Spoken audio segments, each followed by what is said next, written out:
చూద్దాం.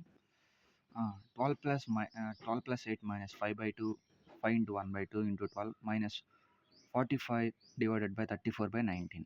So, first బ్రాకెట్స్‌లో ఉందో చేయాలి కాబట్టి 34 - 19 ఎంత? 14 నుంచి 9 పోతే 5, 2 నుంచి 1 పోతే 1. కాబట్టి 15/5 ఎంత? 15/5. సో, ఏమైద్దప్పుడు 3 అయిద్ది. ఇది మొత్తం 15/5 ఎంత? 3 అయిద్ది. అంటే ఇది మొత్తం 3 అనమాట. సో, ఇది మొత్తం 3. ఇంకేముంది ఇక్కడ? క్యాన్సిలేషన్ చేద్దాం. 2 12 ఎన్నిసార్లు పోయిద్ది? 6 సార్లు పోయిద్ది. కాబట్టి 12 + 8 20 -5 × 6 ఎంత? 30 -3. సో, 20 - 33 ఎంత అయిద్ది? 33లో నుంచి 20 పోతే ఎంత? 13. ముందు మైనస్ ఉంది కాబట్టి మైనస్. సో, -13 మన ఆన్సర్. ఓకే, ఇప్పుడు నెక్స్ట్ క్వశ్చన్ చూద్దాం. What is the area of the compound shape? అంటే ఈ షేప్ యొక్క ఏరియా అంత అడుగుతున్నాడు. సో, ఇప్పుడు చూద్దాం. ఇదేమో రెక్టాంగిల్, ఇదేమో ట్రయాంగిల్. ఇక్కడ మనం చిన్న లాజిక్ వాడదాం. ఫస్ట్ ఏరియా ఆఫ్ రెక్టాంగిల్ కనుక్కుందాం. ఇది లెంత్, ఇది బ్రెడ్త్ కాబట్టి లెంత్ ఎంత? 19. బ్రెడ్త్ ఎంత అయింది? 6 అయింది. కాబట్టి 19 × 6 19 ఎంత? 114. సో, ఈ రెక్టాంగిల్ ఉంది. ఇప్పుడు ఈ రెక్టాంగిల్కి ఇంకా కొంచెం ఎక్కువ ఉండాలి. ట్రయాంగిల్ కూడా కలిసి ఉంది కాబట్టి ఈ టోటల్ ఏరియా రెక్టాంగిల్ కంటే ఎక్కువ ఉండాలి. ఆప్షన్స్ చెక్ చేద్దాం. 114లు 2 ఉన్నాయి, క్యాన్సిల్ చేసి పడేసా. 21 అవ్వదుగా, ఎందుకు అసలు తక్కువ ఉంది. కాబట్టి 135 మన ఆన్సర్. ఇప్పుడు నెక్స్ట్ దానికి right the fractions in ascending order. Ascending ఆర్డర్లో రాయమంటున్నాడు. అంటే చిన్న నుంచి పెద్దకి డిఫరెన్స్ ఏదైతే తక్కువ ఉంటుందో లేదా మనకి వాల్యూ తెలుసు. 1/3 అంటే ఎంత? 33.3%. సో, 4/7. ఈ 4/7 అంటే ఎంత చూద్దాం. 4/7 7/4 కదా. అప్పుడు 7 0 7 4 కదా. 7 0 0 అప్పుడు ఏమైంది? 40 అయింది. 7 5లు 35 కాబట్టి 50 వచ్చింది. 7 7 49 అంటే ఇది 57 ఉంది. 57. 2/5 అంటే ఎంత? 5/2 అయింది అప్పుడు. ఓకే, 2/5 5/2 0.4. 0 వేసుకున్నా 5 4లు 20 కాబట్టి 40% అనుకున్నాం అనుకో. అప్పుడు అసెండింగ్ ఆర్డర్ ఏంటిది? ఫస్ట్ 1/3 ఉండాలి, దాని తర్వాత 2/5 ఉండాలి, దాని తర్వాత 4/7 ఉండాలి. ఓకే, ఇప్పుడు 3 + 2√5. 3 ఏమో న్యాచురల్ నెంబర్ కదా. 3 ఏమో న్యాచురల్ నెంబర్. 2√5 అనేది ఇర్రేషనల్ నెంబర్. ఇలా రూట్స్ ఉంటే ఈక్వేషన్లో అది ఖచ్చితంగా ఇర్రేషనల్ నెంబర్ అయింది. ఒక ఇర్రేషనల్ నెంబర్ని ఏ నెంబర్తో యాడ్ చేసినా ఇర్రేషనల్ నెంబరే వస్తుంది. కాబట్టి న్యాచురల్ నెంబర్. ఇర్రేషనల్ నెంబర్ ఏంటంటే దాన్ని మనం ఫ్రాక్షన్గా రాయలేకపోవడం. ఇదేమన్నా ఇది irrational number. Okay, rational number అవ్వదు. ఎందుకు? దాన్ని మనం ఫ్రాక్షన్స్లో రాయలేము. కాంప్లెక్స్ నెంబర్ అంటే ఏంటంటే 3 + 2i ఇలా ఐస్ రావడం. ఐస్ వస్తే వాటిని కాంప్లెక్స్ నెంబర్ అంటాం. కాబట్టి ఇలా ఐ ఇక్కడ లేదు కాబట్టి కాంప్లెక్స్ నెంబర్ తీసేసాం. రేషనల్ నెంబర్ కాదు. అంటే ఇది రేషనల్ నెంబర్ కాదు, న్యాచురల్ నెంబర్ కాదు. ఇది ఒకటే న్యాచురల్ నెంబర్ కదా.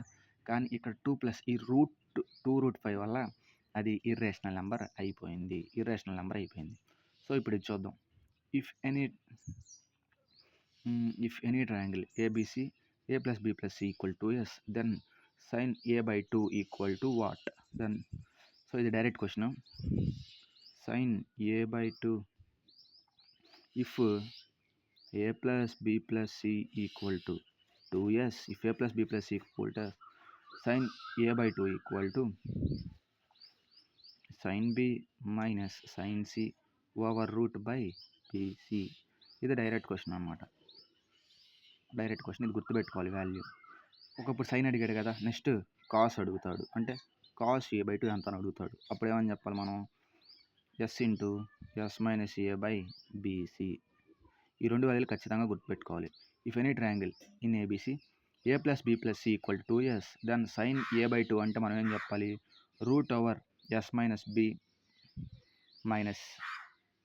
S - C/BC. అదే కాస్లో అడిగితే √S × S - A/BC. ఈ లెక్క ఇంపార్టెంట్ దీంట్లో. ఇప్పుడు ఇది చూద్దాం. What's the value of x అని అడిగాడు. ఇలా వచ్చినప్పుడు ఏం చేసుకుంటాం, మనకు తెలుసు ఆల్టర్నేట్ ఇంటీరియర్ యాంగిల్స్ లేదా ఆపోజిట్ యాంగిల్స్. ఇది ఆపోజిట్ యాంగిల్స్ ఆర్ ఈక్వల్ కదా. Opposite angles sorry 180. Sum of two opposite angles is always 180 in quadrilateral. మనం అప్పుడు ఏం చేయాలి, 7x minus 30 plus 5x equal to 180. Okay, కాదు ఇది 7x minus 30 equal to 5x. Alternate interior angles are equal కదా. So ఇప్పుడు చూద్దాం, ఈ 5x అవతలు తీసుకొద్దాం, 30 అవతలు పంపిద్దాం. కాబట్టి 7x minus 5x equal to 30, 2x equal to 30 అయితే అప్పుడు x ఈక్వల్ టు ఏమైంది 15. x ఈక్వల్ టు 15 ఏం వాడేవంటే alternate angles are opposite angles are equal అది వాడాం. Okay, next question. The selling prices of 9 articles రాసుకుందాం equal to cost price of 15 articles. ఈ model మనం చేసాం, చూద్దాం. So selling prices of 9 articles is equal to cost price of 15 articles. ఇలా ఉన్నప్పుడు ఏం చేస్తాం, ఈ 9 ఏమో సిపికి ఈక్వల్ చేస్తాం, ఎస్పి ఏమో 15కి. సో సిపి ఏమో 9 అంట, ఎస్పి ఏమో 15 అంట. 9 కొని 15కి అమ్మాడంట. అంటే లాభం వచ్చిందా నష్టం వచ్చింది, ఖచ్చితంగా లాభమే వచ్చింది. కాబట్టి రెండు నష్టాల ఆప్షన్స్ తీసేసా, లాస్ తీసేసా, 2 మిగిలినాయి. ఇంకా ఇప్పుడు చూద్దాం ఫార్ములా ఏంటది, గెయిన్ బై ఎంత gain 6 by CP into 100. Cancellation చేసుకుంటే 2/3 ఇంటూ 100 అంటే ఏం తెలుసు మనకి 66.66 గెయిన్. ఓకే, ఇది మన ఆన్సర్. ఓకే, ఇప్పుడు దీనికి వెళ్దాం. డెసిమల్ ఎక్స్పాన్షన్ అని అడిగాడు. డెసిమల్ ఎక్స్పాన్షన్ అంటే ఎలా రాయాలి దాన్ని, 100/109. సో ఇప్పుడు చూద్దాం ఇది ఎలా రాయొచ్చు, 100 1 జార్ 100/9. ఇప్పుడు దీన్ని ఎలా రాస్తాం, 1 ఇంటూ 9/100. సో 1 ఇంటూ 9/100 మన ఆన్సర్. ఇది చూద్దాం. Let F of X equal to X square, F will be అంటే ఈ ఎక్స్ ప్లేస్లో కనుక ఏం పెడితే ఆ ఎఫ్ అనేది ఏమైద్ది. ఇప్పుడు సపోజ్ ఎఫ్ ప్లేస్లో నేను 2 పెట్టుకున్నాం అనుకో, 2 స్క్వేర్ ఏమైద్ది 4 అయింది. అంటే ఇది ఖచ్చితంగా పాజిటివ్ నెంబరే అయి ఉండాలి. పాజిటివ్ నెంబర్ ఉంటుంది కదా. సపోజ్ నేను 3 పెట్టుకున్నాను అక్కడ, లేదా -3నే పెట్టుకున్నాను అనుకో ఎఫ్ ఆఫ్ ఎక్స్. అప్పుడు ఎక్స్ స్క్వేర్ ఏమైద్ది 9 అయింది. ఎందుకు ఎక్స్ స్క్వేర్ అంటే ఖచ్చితంగా మనకి ఎప్పుడు పాజిటివే వస్తుంది. నెగిటివ్ రియల్ నెంబర్ వస్తుందా, రావట్లా. పాజిటివ్ రియల్ నెంబర్ అని ఉంది. మనకు వస్తుంది ఖచ్చితంగా ఏంటిది, నెంబరు హోల్ నెంబర్ కానీ న్యాచురల్ నెంబర్ కానీ. రియల్ నెంబర్ అంటే ఇర్రేషనల్ నెంబర్ రావచ్చు, ఇవన్నీ రావచ్చు. కాబట్టి ఈ పాజిటివ్ రియల్ నెంబర్ అవ్వదు. ఇంటీజర్ కూడా అవ్వదు. ఎందుకు, ఇంటీజర్ అంటే ఖచ్చితంగా integer is set of negative and positive numbers కదా. కాబట్టి మనకు ఖచ్చితంగా ఎప్పుడు వచ్చేది నాన్ నెగిటివ్ నెంబర్. ఇలాంటి లెక్కలు ఇచ్చినప్పుడు ఎక్స్ ప్లేస్లో ఏదో ఒక వాల్యూ పెట్టుకుంటే మనకు ఆన్సర్ తెలిసిపోద్ది. Non negative numbers answer, non negative. ఇప్పుడు next question. If mean is 25 and standard deviation is 5, then coefficient of variance. ఇలా చెప్పలేదు, ఇప్పుడు చెప్తున్నాం. ఫార్ములా ఏంటిదంటే coefficient of variation is equal to standard deviation by mean into 100. ఈ formula గుర్తుపెట్టుకోవాలి. Coefficient of variance is equal to standard deviation by mean into 100. Standard deviation అంతా 5, mean ఎంత 25 into 100. 5 times. So 1/5 అంటే ఎంత, 1/5 అంటే 20%. 1/5 ఇంటూ 100 అంటే 20%. Okay, next లెక్క. ఈ లెక్క చాలా ఇంపార్టెంట్, ఇప్పుడు చేద్దాం. A train is travelling 50% than bus. అంటే సపోజ్ నేను ట్రైన్ ఎంత అనుకున్నాను, బస్సు కనుక నేను 100 అనుకుంటే ఇది అనుకోవాలి. ఎందుకంటే మనకి డేటా ఇవ్వలేదు కాబట్టి అనుకోవాలి ఇది. బస్సు కనుక మనం 100 అనుకుంటే ట్రైన్ దానికంటే 50% ఎక్కువ అంట. 100లో 50% ఎంత 15. అంటే బస్ కంటే 50% ఎక్కువ. కాబట్టి ఈ 100 ప్లస్ దీనికంటే 50%. కాబట్టి ట్రైన్ 150 అయింది. ఓకే, అంటే ఏమైంది, ఇది 3 అయింది, లేదా మనం ఏదైనా రాసుకోవచ్చు. నేను ఎక్స్ అనుకుంటున్నాను, 3x అయింది, ఇది 2x అయింది. Okay, if both start from K at the same time to reach P, అంటే కే దగ్గర స్టార్ట్ అయినాయి అంట, పి దగ్గరికి వెళ్ళాలంట, విచ్ ఈ 75 కిలోమీటర్స్ ఫ్రమ్ కే, అంటే కే నుంచి 75 కిలోమీటర్స్ అంట. The train starts at station for about stops, అంటే ట్రైన్ అనేది ఖచ్చితంగా ఒక్కో స్టేషన్ దగ్గర 12.5 మినిట్స్ ఆగిందంట. 12.5 మినిట్స్ ఆగిందంట. The speed of the bus అడిగాడు. బస్ అంటే ఏంటిది? 2x ఎంతో అడిగాడు. ఇప్పుడు మనం వేసుకోవాల్సిన ఫార్ములా ఏంటంటే distance equal to product of speeds by difference of speeds into time. ఎందుకు?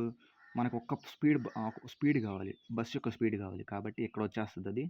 ఈ ఫార్ములానే వాడాలి. Distance equal to product of speeds by difference into time. So ఇప్పుడు చేద్దాం. ఓకే, డిస్టెన్స్ ఎంత ఇచ్చాడు? 75, వాడే ఇచ్చేసాడు. ప్రొడక్ట్ ఆఫ్ స్పీడ్స్, ఒకటేమో 3x అనుకున్నాం, ఒకటేమో 2x అనుకున్నాం, అదే రాశాను. డిఫరెన్స్ అంతా 3x నుంచి 2x పోతే ఈ x ఇంటూ టైం గ్యాప్ ఎంత ఇచ్చాడు? 12.5. 12.5 అంటే మనకు తెలుసు ఎంత? 100/8. ఇది ఇక్కడ గుర్తు రావాల్సింది మనకి. 12.5 అంటే 100/8 ఇక్కడ గుర్తు రావాలి. కాబట్టి ఇక్కడేమో కిలోమీటర్స్లో ఉంది, ఇక్కడేమో మినిట్స్లో ఇచ్చాడు, కాబట్టి నేను కన్వర్షన్ చేసుకుంటున్నా. హవర్స్లో కన్వర్షన్ చేసుకోవాలంటే బై 60 చేయాలి. బై 60 అంటే 1/60 అన్నా బై 60 అన్నా ఒకటే. వాడేమో ఫార్ములా ప్రకారం వేసాను, product of speeds by difference. వాడేమో డిస్టెన్స్ ఇచ్చేసాడు. వాడేమన్నాడు? 12.5 మినిట్స్ అన్నాడు. 12.5 మినిట్స్ అంటే 12.5% అంటే ఎంత మనకి? 100/8. కాబట్టి అదే రాసుకున్నా, 100/8. కాకపోతే వాడు మినిట్స్లో ఇచ్చాడు. ఇక్కడ కిలోమీటర్స్ అంటే యూనిట్స్ హవర్స్లో ఉండాలి, కాబట్టి నేను మినిట్స్ని హవర్స్లోకి మార్చుకున్నా. బై 60 వేసా. ఇప్పుడు క్యాన్సిలేషన్ చేద్దాం. మనకు కావాల్సింది ఏంటో బస్సు స్పీడ్, కాబట్టి 2x స్పీడ్ కావాలి. ఆ 2x నేను అంతే ఉంచుకుంటున్నాను. ఓకే, ఇప్పుడు చూద్దాం. 25 ఎక్కం కొట్టేస్తున్నా. 25 3, 25 4. ఓకే, ఇంకేముంది? ఇదిగో ఈ ఎక్స్, ఈ 3, ఈ 3 క్యాన్సిల్. 4 ఒకటిలో 8 నిమిషాలు పోయిద్ది, 2 సార్లు పోయిద్ది, కాబట్టి ఇంకెంత మిగిలింది? 2x/120 మిగిలింది. సో అప్పుడు 2x అంతే ఉంటుంది ఇక్కడ. ఈ 120 అవతల తీసుకెళ్తాం. 120 వాడు అడిగింది బస్సు స్పీడేగా, బస్సు స్పీడ్ 2x అని పెట్టుకున్నాం. 2x = 120. Speed of the bus 120 అన్నాడు. సో అది. ఇప్పుడు ఇది చూద్దాం. 12 క్వశ్చన్ చూద్దాం. ఇది అడిగాడు. ఫస్ట్ కొట్టేద్దాం. 5 5 7 7 3 1 times 3 3 times, అంటే ఈ వాల్యూ మొత్తం ఎంత? 1/3 అని మనం గుర్తుపెట్టుకోవాలి, ఈ వాల్యూ మొత్తం. సో ఇప్పుడు ఇది చేయాలి. 3 × 4, 3 4 12, 4 16, 16/3 - 3 3 9 1 10, 10/3. ఓకే, 16/3 - 10/3 ఏమొచ్చింది? 6/3. 6/3 అంటే 2, అంటే ఈ వాల్యూ మొత్తం 2 అనమాట. 2/, ఈ వాల్యూ మనకు కావాలి ఇప్పుడు. సో ఇలా ఉన్నప్పుడు మనం ఏం చేయలేం, కాబట్టి ఎల్సిఎం కనుక చేయాలి. ఎల్సిఎం చేయాలి. సో 4 5 20 ఎల్సిఎం అయిపోయింది. ఎందుకు? ఒకటి ప్రైమ్ నెంబర్, ఒకటి కాంపోజిట్ నెంబర్, కాబట్టి ప్రైమ్ నెంబర్కి కాంపోజిట్ నెంబర్కి ఎప్పుడు ఎల్సిఎం ఏమైంది? దాని యొక్క ప్రొడక్టే, కాబట్టి 20 వేసుకున్నాం. 20 4లో 5 సార్లు పోయిద్ది, 5 3 15. 25లో 4 సార్లు పోయిద్ది, 4 3 12. సో ఏమొచ్చింది ఇక్కడ? 3/20. 3/20. సో డివిజన్గా అప్పుడు 3/20 ఏమైద్ది? రివర్స్ అయ్యిద్ది, కాబట్టి 2 × 20/3 అయ్యిద్ది. ఓకే, అప్పుడు ఏమైద్ది? 40/3. ఓకే, 40/3. 2/, ఇది ఎలా వచ్చింది అంటే 2/3/20 వచ్చింది. కాబట్టి ఇలా ఉన్నప్పుడు ఏం చెప్పుకున్నాం? రివర్స్ అయ్యిద్ది అని చెప్పుకున్నాం. కాబట్టి 2 × 20/3 వచ్చింది. అప్పుడు ఏమొచ్చింది? 40/3 + 1/3 అప్పుడు ఏమైద్ది? 41/3 అయింది. సో 41/3 మన ఆన్సర్. 41/3 మన ఆన్సర్. ఇప్పుడు చూద్దాం next question. Moving along a circular path, A takes 18 minutes అంట. A takes 18 minutes. B takes to complete the 1 round. అంటే ఏ అనేవాడు ఒక రౌండ్ కంప్లీట్ చేయడానికి 18 minutes తీసుకుంటాడంట. S takes 12 minutes for same time. అంటే అది కంప్లీట్ చేయడానికి టైం కాదు. 8 takes 12 minutes for completion of same round. Okay, if the starts from the same point, అంటే ఒకే పాయింట్స్ వాళ్ళు స్టార్ట్ అయ్యారంట. After the time after what time they will meet again at the starting point. ఇది important. At the starting point, meet again from the starting point. ఇలా ఉన్నప్పుడు మనం ఏం చేసుకోవాలని చెప్పుకున్నాం? ఎల్సిఎం ఆఫ్ గివెన్ స్పీడ్స్ లేదా LCM of given time. So 18కి 12కి ఎల్సిఎం ఎంత? 18కి 12కి ఎల్సిఎం ఈజ్ 36 మన ఆన్సర్. 36 మన ఆన్సర్. ఓకే, నెక్స్ట్ క్వశ్చన్కి వెళ్దాం. So if a population increased by 10% every year, the present population is 20,000 in the next year. What is the population in the next year will be? ఇదేం method? Series method. పర్సంటేజ్లో మనం చెప్పుకున్నాం series method. First normal population 20,000 ఉందంట. నెక్స్ట్కి 10% increase అయిందంట. అంటే 100 ఉండాల్సింది ఏమైంది? 110 అయిందంట. సో అదే రాసుకుంటున్నాం. 100 ఉండాల్సింది 110 అయింది. 0 క్యాన్సిల్ చేసుకున్నా. ఆప్షన్స్లో 11 మల్టిపుల్ చూసా. సో ఈ 0 కొట్టేసుకున్నాం. ఆప్షన్లో 11 మల్టిపుల్ ఉండాలి, 3 జీరోస్ ఉండాలి. ఆప్షన్లో 11 మల్టిపుల్ ఉందా? ఇది 11 మల్టిపుల్ కాదు, ఇది 11 మల్టిపుల్ కాదు. ఇది 11 మల్టిపులే కానీ 3 జీరోస్ లేవు. ఇది కొట్టేసా కాబట్టి ఇదే మన ఆన్సర్. ఇంకా ఉన్నా లేకపోయినా అదే చెక్ చేసుకోవాలి. ఇంకా అట్లా సిరీస్ మెథడ్. 10% ఇంక్రీజ్ అన్నాడు అంటే 100 మీద 10 పెరిగింది అన్నాడు. కాబట్టి 100 మీద 10 పెరిగింది, 110 వేసుకున్నాం. 0 క్యాన్సిల్. ఈ 0 కొట్టేసుకొని 2000 ఉంది, 11 ఉంది. ఆప్షన్స్కి వెళ్ళిపోయి 11 మల్టిపుల్ చూసా, 3 జీరోస్ ఉండాలి. ఇదే మన answer. So B borrowed 4,500 from a lender at the rate of 15% per annum. అంటే బి అనేవాడు 4,500 ఒక లెండర్ దగ్గర నుంచి తీసుకున్నాడంట. ఎంత రేట్కి? 15% పర్ యానంకి. Simple interest. సో తను ఆ సంవత్సరంలో 26th March 2018లో తీసుకుని దాన్ని ఎప్పుడు and clear the loan on 7th June on the same year. అంటే మార్చిలో తీసుకుని జూన్లో ఇచ్చేసాడంట. What amount did she pay to clear loan. అంటే ఎంత అమౌంట్ తను క్లియర్ చేయాలి? అంటే 4,500 తీసుకుందంట, 15% రేట్ అంట. సో సంవత్సరం కూడా అయిందా? సంవత్సరం కూడా అవ్వలేదు. కాబట్టి ఆప్షన్స్కి వెళ్ళిపోదాం. Option elimination is the best దీంట్లో, ఎందుకంటే ఆప్షన్స్ అలానే ఉన్నాయి. ఇప్పుడు చూద్దాం. 4,000 తీసుకుంది, సంవత్సరం కూడా కంప్లీట్ అవ్వాలి. 53,000 అయిద్దా? అస్సలు అవ్వదు. 135 అయిద్దా? వాడు అడిగింది అమౌంట్ ఖచ్చితంగా 4,500 పైనే ఉండాలి. ఎందుకు? అమౌంట్ అంటే ఏంటిది? Principal plus simple interest. కాబట్టి 4,500 పైనే ఉండాలి. కాబట్టి 235 అవ్వదు. ఇప్పుడు ఇది చూద్దాం. సంవత్సరం తిరగకుండానే అసలు 49,000 వస్తాయిగా? రావు. సంవత్సరం కూడా కంప్లీట్ అవ్వలేదు. అసలు 15% పర్ యానం. సంవత్సరం కూడా కంప్లీట్ అవ్వలేదు. కాబట్టి మిగిలింది ఏంటిది? 4,500. అంటే వాడికి 4,500 వచ్చి ఉంటే 4,500 వాడు ఇచ్చింది. సింపుల్ ఇంట్రెస్ట్ ఎంత వచ్చింది అంటే 135 వచ్చి ఉండిద్ది. 135 వచ్చి ఉండిద్ది. అమౌంట్ అడిగాడు కాబట్టి ఇది నేనేం చేశాను? Option elimination. సో ఇంత అమౌంట్ అయితే రాదు. సంవత్సరం కూడా తిరగలేదు. సంవత్సరం కూడా తిరగకుండా 45,000 ఎందుకు వస్తాయి? కాబట్టి ఇది మన ఆన్సర్.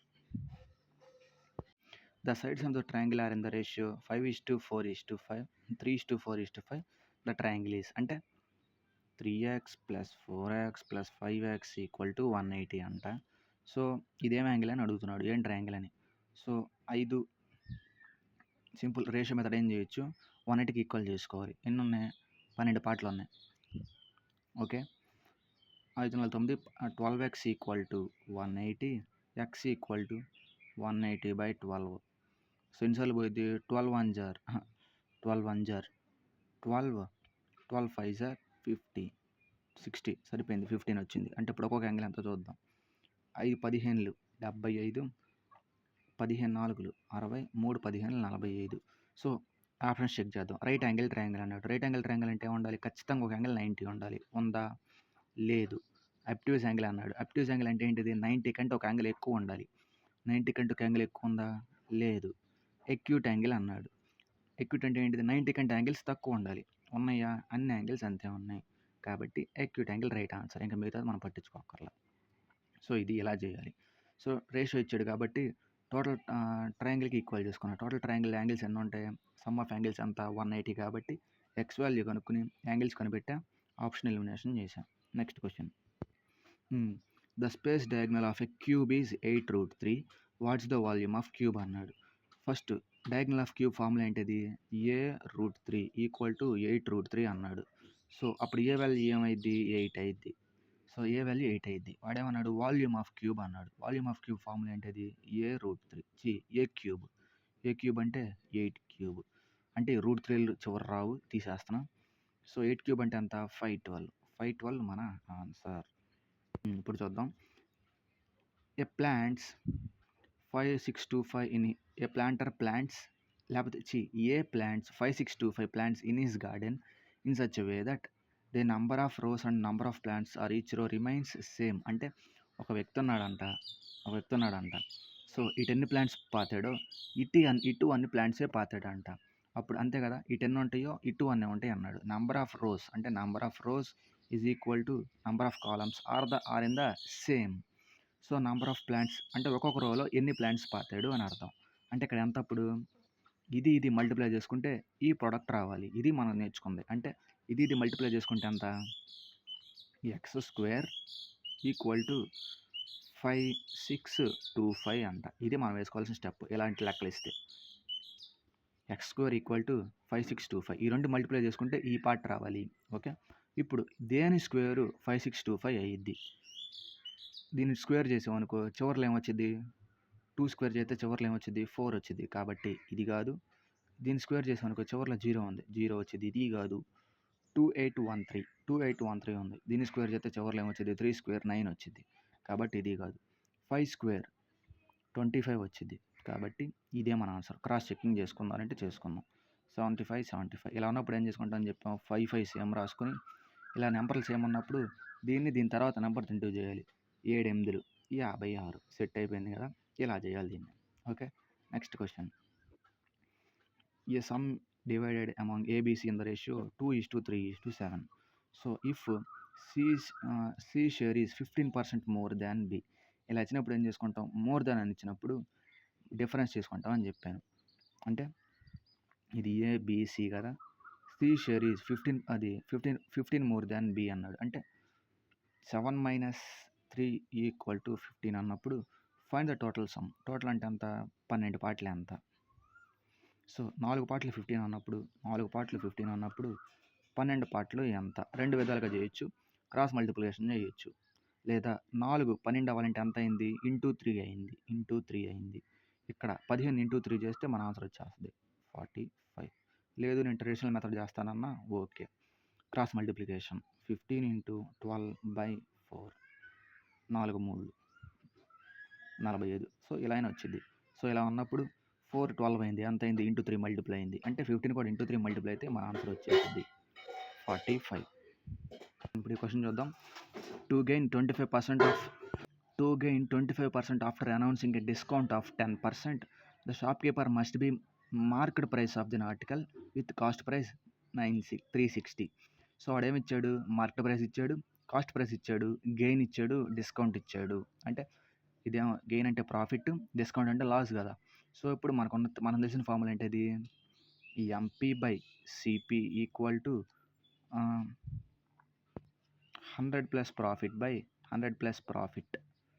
By 100 minus loss. 100 -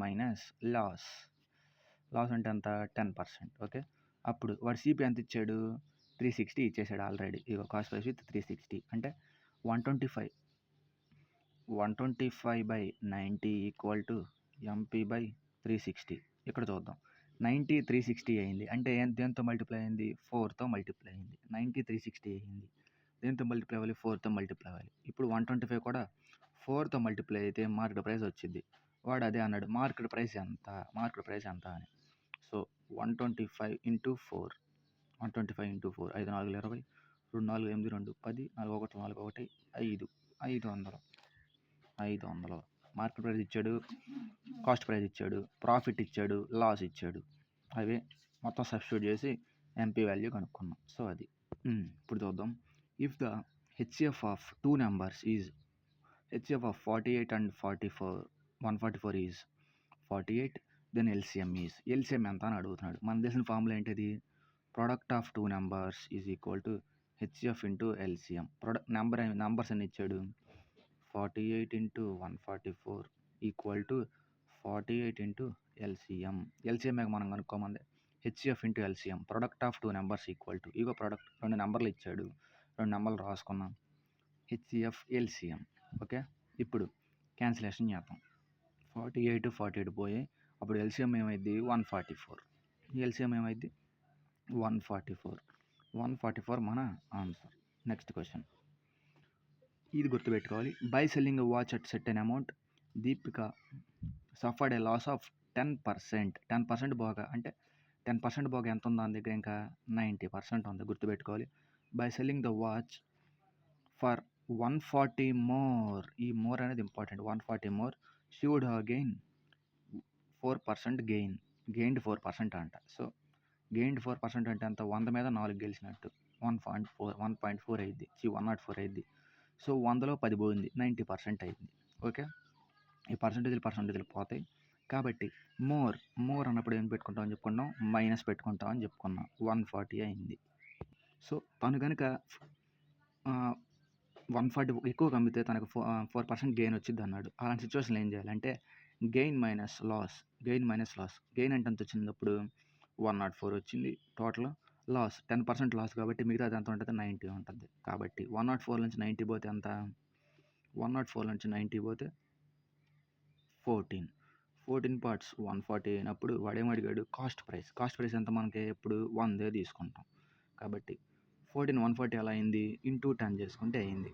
ఇప్పుడు 100 కూడా ఇంటూ 10 చేసుకుంటే ఏమైంది 1000 అయింది. సో 1000 మన answer. Next question, the length of the diagonal of the square is 10, find the side of the square. So diagonal మన ఫార్ములా ఏంటిది, d = a√2 స్క్వేర్కి. డి ఎంత ఇచ్చాడు డయాగ్నల్, 10 ఇచ్చేసాడు.